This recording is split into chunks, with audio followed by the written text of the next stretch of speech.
Assalamualaikum warahmatullahi wabarakatuh. Apa kabar rekan-rekan dari Kota Al-Fatih Medan? Di sini saya akan menerangkan berkenaan pengisian data presensi yang insya Allah nanti akan mulai diaplikasikan. Yang pertama, yang harus diperhatikan adalah sebenarnya cara penggunaan sudah dituliskan di kolom ini ya, yang berwarna kuning. Namun, video ini ditambahkan agar lebih mempermudah rekan-rekan dalam memahami cara penggunaan data presensi ini. Pertama, data presensi ini menggunakan format spreadsheet. Jadi harus diakses menggunakan spreadsheet, Google Spreadsheet, di mana harus ada kuota internet di dalamnya. Berikutnya, link sudah diberikan kepada kepada Ustadz Jufri Junaidi, nanti silahkan diminta di beliau. Nah, untuk penggunaannya sendiri, di sini ada 3 kolom yang harus diisi, dan sisa kolomnya itu tidak usah diapa-apakan, karena akan terisi otomatis. Yang pertama yang harus diisi adalah nama dari yang akan dimasukkan. Misalkan di sini saya masukkan Jufri Junaidi.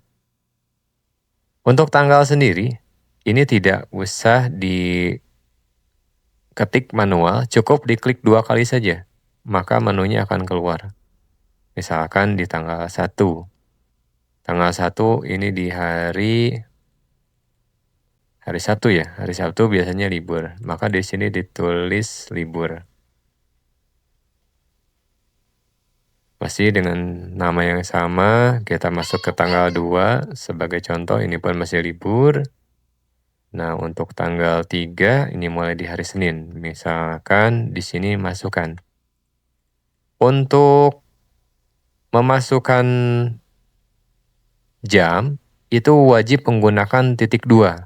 Dilarang menggunakan tanda lain selain titik 2, karena itu akan berpengaruh pada performanya. Saya contohkan, misalkan rekan-rekan menulis 7,30 biar cepat gitu ya. Ini dipastikan akan selalu terlambat.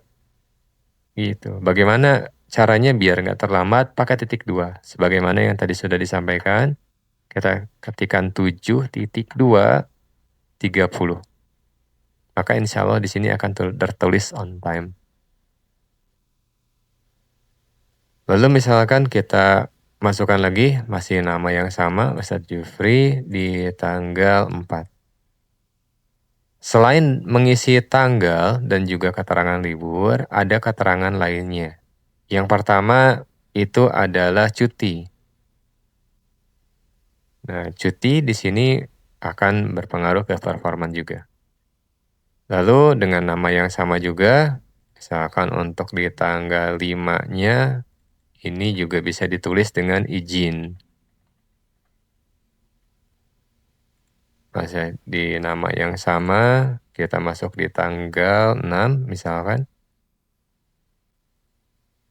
Di sini sakit. Jadi data-data selain keterangan jam, itu ada 4 ya. Libur, cuti, izin, dan sakit. Selain dari itu, maka akan dinyatakan terlambat. Sebagai contoh, misalkan sekarang masuk ke tanggal 7, saya masukkan jam 7.40 misalkan. Maka di sini akan terlambat. Untuk setiap tanggal itu harus diisi demi bisa melihat grafik performanya. Tentunya di Sabtu dan di hari Ahad itu harus ditulis keterangan liburnya gitu untuk setiap orang. Untuk pengisian sendiri, ini bisa berderet seperti ini atau bisa acak misalkan per tanggal. Tanggal 1, nanti di sini tanggal 1 lagi Ustadz Ahmad, nanti tanggal 1 lagi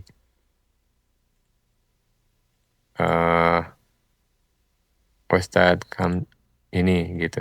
Masih tetap di tanggal 1. Ini tidak masalah. Nanti untuk keterangan jamnya, misalkan di sini libur. Di sini juga sama libur. Seperti itu.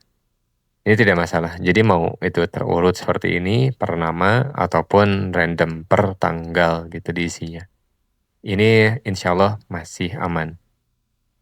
Untuk data-data guru, ini ada di sini.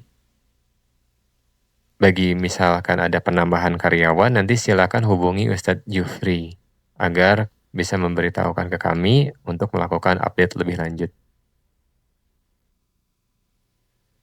Berikutnya, untuk melihat grafik performa, ini ada di sini. Jadi cukup dipilih namanya saja. Siapa yang mau dipilih, nanti akan keluar gitu.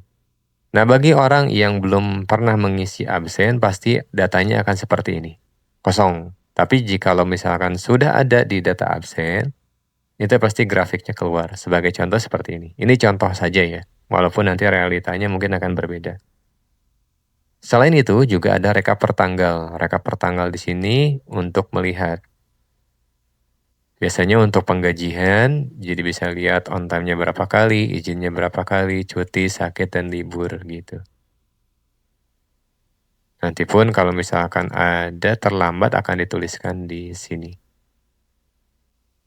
Seperti itu kurang lebihnya, semoga video ini bermanfaat.